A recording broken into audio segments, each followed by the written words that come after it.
বিজয় অর্জন করা যায় না যতক্ষণ পর্যন্ত আল্লাহ পাকের রহমত না আসবে। আপনি ছবি দিলে রহমত আসবে না আল্লাহ পাকের গজব আসবে? আপনি কেন ছবি দিতে যাবেন? আপনার ঘরের মধ্যে কি ছবি থাকবে? আপনি ফতুয়া দেন। আপনার ঘরের মধ্যে আপনি ছবি রাখতে পারবেন? ফতুয়া দেন। মসজিদের মধ্যে ছবি রাখতে পারবেন? ফতুয়া দেন। যেই কাজটা মসজিদে করতে পারবেন না, ঘরে করতে পারবেন না, সেই কাজটা আপনি করছেন কেন? ইসলামী আন্দোলনের ডিউটি না, নিয়ম না। মোবাইল এক জিনিস, এইটার ব্যাপারে ফতুয়ার মধ্যে ইখতিলাফ আছে। বর্তমানে অনেক মুফতিয়ানে কেরাম বলেন মোবাইলের এটা ছায়ার মতো, যেমন আয়নার সামনে ছায়া, এই যেমন ছায়া আমি দেখতেছি, আবার সরাই আনিছি, শেষ। এর জন্য এটার ব্যাপারে ইখতিলাফ, ফতুয়া অনেকেই দিছে। আর আমরা যারা রাজনীতিবিদ, আমরা মনে করি আমাদের এখানে রুখসতের ব্যাপার স্যাপার আছে, এর জন্য আমরা মোবাইল বা এগুলিকে গ্রহণ করছি। কিন্তু আপনি স্টিল ছবি, এটা তো এখন পর্যন্ত আমি জানি না তকি উসমানী সাহেব দামাত বরকাতুহু মতো এই ব্যাপারে এখনো ফতুয়া দেন নেই, এখনো ফতুয়া দেন নেই। কারণ আমরা মনে করি তাকি উসমানী সাহেব দামাত বরকাতুহু আলিয়া বর্তমান যুগকে সামনে নিয়ে তিনি মুস্তাহিদ, তিনি গোটা আলমকে সামনে রাখেন। তেনার মেধা শুধু ওয়ালের মধ্যে না, তার মেধা ওয়ালের থেকে অনেক দূরে। সে গোটা দুনিয়ার পলিটিক্সকে সামনে নিয়ে তারপর ফতোয়া তিনি দেন যে কোন সময় কি গ্রহণ করা দরকার, কি দরকার না। এর জন্য আমি মনে করি যার ইসলামী আন্দোলনের পোস্টারের মধ্যে ছবি দেওয়ার প্রবণতা চলে আসছে, এটা আমাদের কানুনের খেলাফ। এটা করবেন না, এটা দরকার নেই। আপনি হাত পাখাকে প্রচার করেন, নিজের ছবি প্রকাশ করতে যান কেন? তার মানে আমার নিজের প্রচার প্রসার ইসলামী আন্দোলন চায় না। বলে কেন?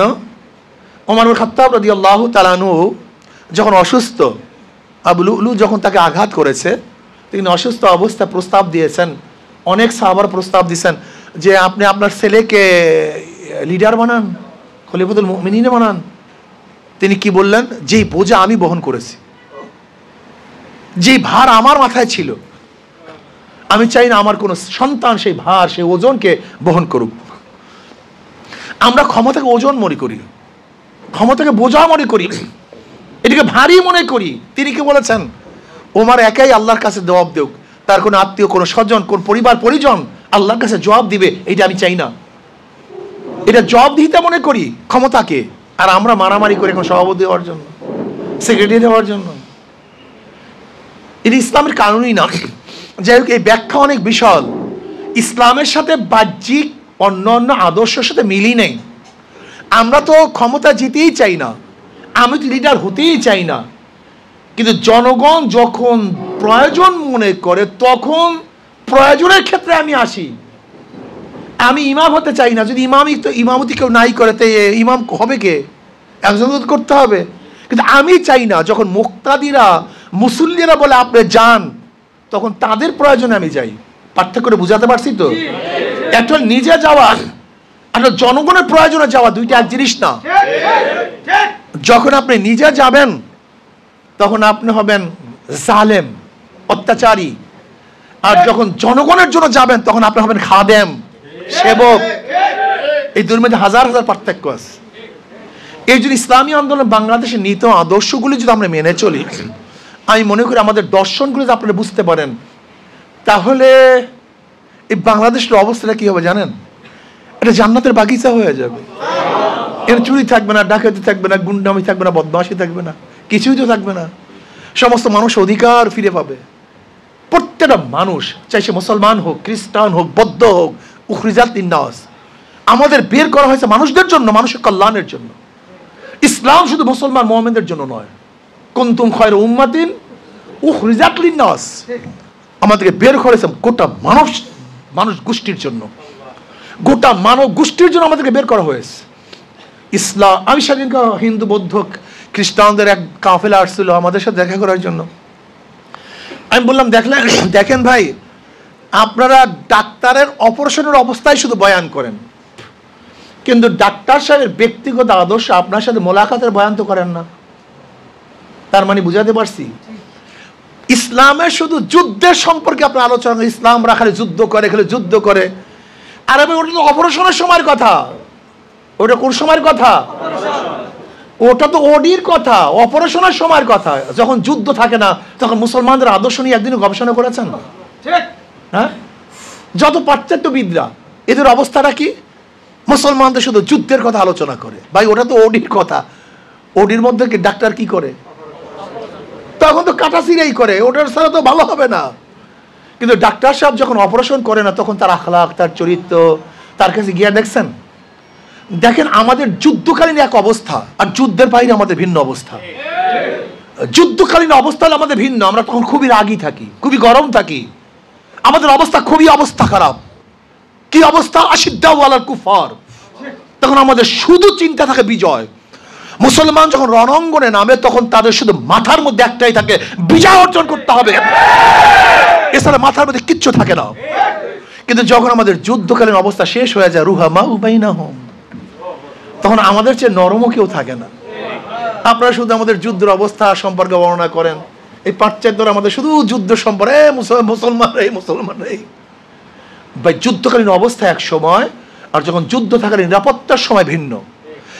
যাই হোক, আমি যেটা বলতেছিলাম, ইসলামী আন্দোলন আমাদের শায়খ রহমতুল্লাহ আলাইহির যে দর্শনগুলি আছে, এই দর্শনগুলি যদি আমরা অ্যাপ্লাই করতে পারি, বাস্তবায়ন করতে পারি, তাহলে শান্তি, মুক্তি, আজাদি, অর্থনৈতিক ডেভেলপ, চারিত্রিক ডেভেলপ, আদর্শের ডেভেলপ হবে ইনশাআল্লাহ।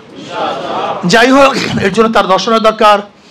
শায়খ রহমতুল্লাহ আলাইহি প্রথম বলেছেন, যখন এদেশের অধিকাংশ উলামায়ে কেরাম ও বিএনপিকে ফেরেশতাতুল্য মনে করতেন, এবং বিএনপিকে মনে করতেন এমন হয় নবীর ওয়ারিস, এই পর্যায়ে নিয়ে গেছেন। এমনকি অনেক বেশি, রাবেয়া বসরি পর্যন্ত বা আরো কিছু বলছেন। ওলামায়ে কেরাম যখন তারিফ করেন তখন তারিফের অবস্থাটা তো বুঝেন কোন পর্যন্ত তারিফ করেন।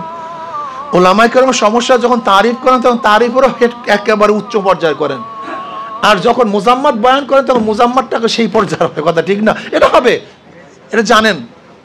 কিন্তু আব্বাজান রহমতুল্লাহ, শায়খ রহমতুল্লাহ ওই সময় বলেছেন যে আওয়ামী লীগ বিএনপি মুদ্রার এপিঠ ওপিঠ। যখন বিএনপিকে এদেশের ওলামায়ে কেরাম সর্বোচ্চ আসনে আসীন করছেন, তখনই তিনি বলেছেন মুদ্রা এপিঠ ওপিঠ। কি আজকে তার বাস্তবতা আছে কি নাই? দেখুন তো বিএনপির বক্তব্য আওয়ামী লীগের বক্তব্য কোনো পার্থক্য আছে কিনা দেখেন তো আমাকে। হ্যাঁ, কাজের মধ্যে কোনো পার্থক্য আছে কি নাই? দেখেন জয় সাহেব, তিনিও মৌলবাদীর বিরুদ্ধে খুবই ক্ষিপ্ত। এই টুপিওয়ালা, দাড়িওয়ালা ইসলামপন্থী দেখলে মেজাজ খারাপ, মৌলবাদী ঠেকাতে হবে। একই বক্তব্য তারেক সাহেবের। তাহলে দেখেন তারেক সাহেবের বক্তব্যের মধ্যে আর জয় সাহেবের বক্তব্যের কোনো পার্থক্য আছে? কোনো পার্থক্য নেই। আমাদের মির্জা ফখরুল ইসলাম আলমগীর সাহেবের যে বক্তব্য, তিনি কি বললেন? আমি শরিয়ায় বিশ্বাসী না, আমি জানি না মুফতি হানি কেরামের ফতুয়া কি দেবেন, এটা তাদের ব্যাপারে, আমি ফতুয়া দিতে যাব না। শরিয়া আইনে তারা বিশ্বাস করেন না।